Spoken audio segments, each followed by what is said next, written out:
suis pas pour ce type de tournoi, je ne suis vraiment pas pour des relances de 4 fois en début de tournoi UTG. Alors évidemment, peut-être il avait une paire d'As, peut-être il avait une paire de Rois,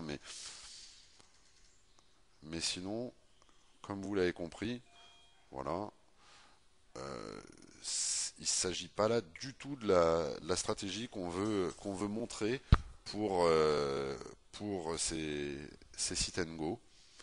C'est vraiment d'économiser ces jetons pour lorsque les blindes vont être plus élevées. Et vous avez vu que euh, les changements de niveau s'opèrent très rapidement, puisque là on a fait un sit and go qui est en fait un turbo. Donc il s'agit d'attendre le troisième niveau. Les blindes seront à 50-100. On commence à avoir un petit peu d'argent. Quatrième niveau, si on traverse, si on a la profondeur de tapis, bien sûr. Voilà.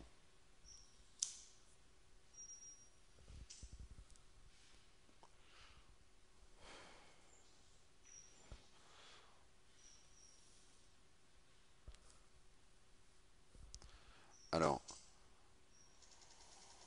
là, c'est pareil, je suis TG, j'ai une main très faible. Je vous rappelle évidemment que parmi les mains les plus faibles figure une grosse carte, une petite carte. Quand vous êtes à 10 joueurs, bien entendu, en tête à tête, pourquoi pas. Mais c'est vraiment le cas. Alors, dépareillé, la couleur est pas jouable, la quinte est pas trouvable non plus. C'est si vous touchez votre paire haute avec le kicker, c'est vous pouvez même pas savoir où est-ce que vous vous situez. Euh, sont vraiment des mains totalement injouables dans une position défavorable. Donc là, ça a été simplement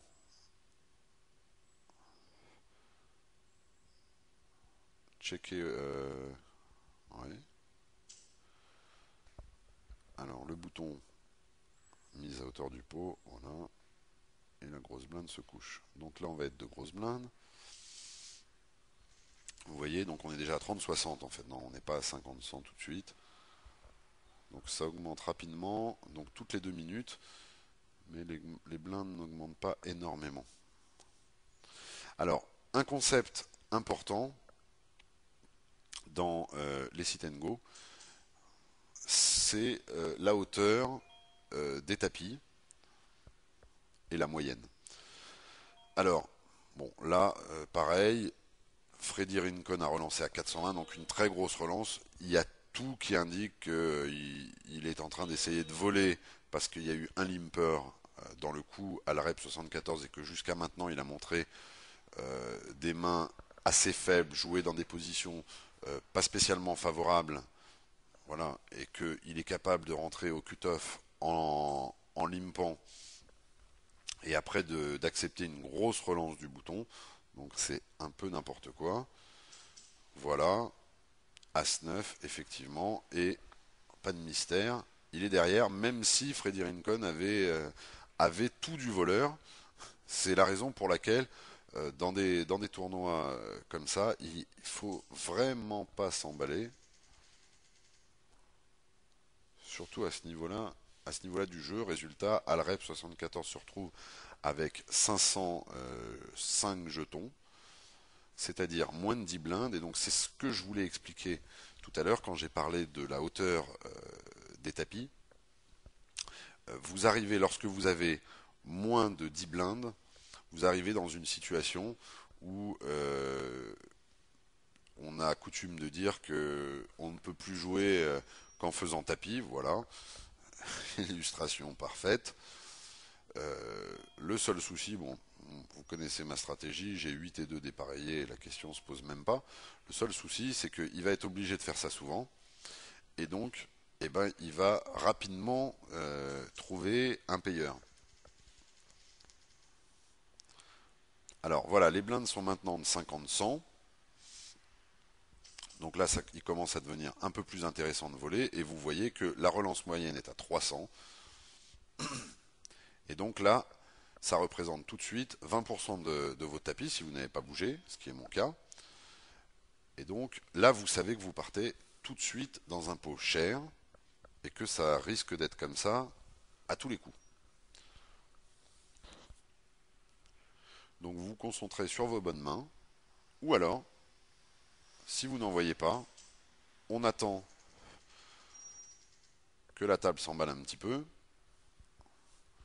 d'avoir 10 blindes ou moins, et dans ces cas-là, on va jouer à tapis. Alors là, j'ai As-10 de carreau au cut-off.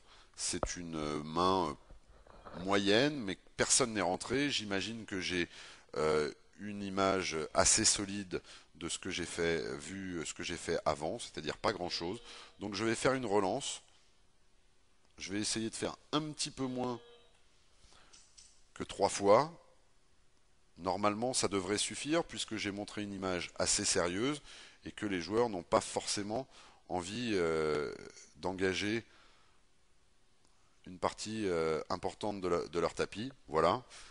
Donc effectivement, vous voyez que dans une bonne position, avec une image un petit peu sérieuse, il n'y a pas besoin de faire 3 fois et demi la grosse blinde comme c'est une relance standard. Vous risquez pas plus de jetons parce que évidemment c'est pas une main pour aller à tapis. Si Cotex par exemple m'avait relancé à tapis, j'aurais dû la coucher car ce joueur avait l'air sérieux jusqu'à maintenant également, donc il y a de fortes chances que je sois derrière avec une main comme As-10. Là, ça a été relancé à 1000, donc une très très grosse relance par Nirvana Sun. Alrep 74 a profité de ça pour mettre son tapis. Évidemment, on ne va pas payer avec Dame 8, mais je trouve cette relance de 1000 assez surprenante, à moins qu'il ait réellement envie d'attraper Alrep qui était petit tapis avec un monstre, et encore, je vois pas bien l'intérêt de cette relance. On va voir ce qu'il a. C'est assez bizarre. Oui, une paire de dames, donc effectivement il voulait l'attraper plutôt, mais il a risqué beaucoup de jetons, et vous voyez en plus, bon, il n'a pas de chance. L'autre va toucher couleur. Je pense qu'il était vraiment pas utile de faire une relance pareille.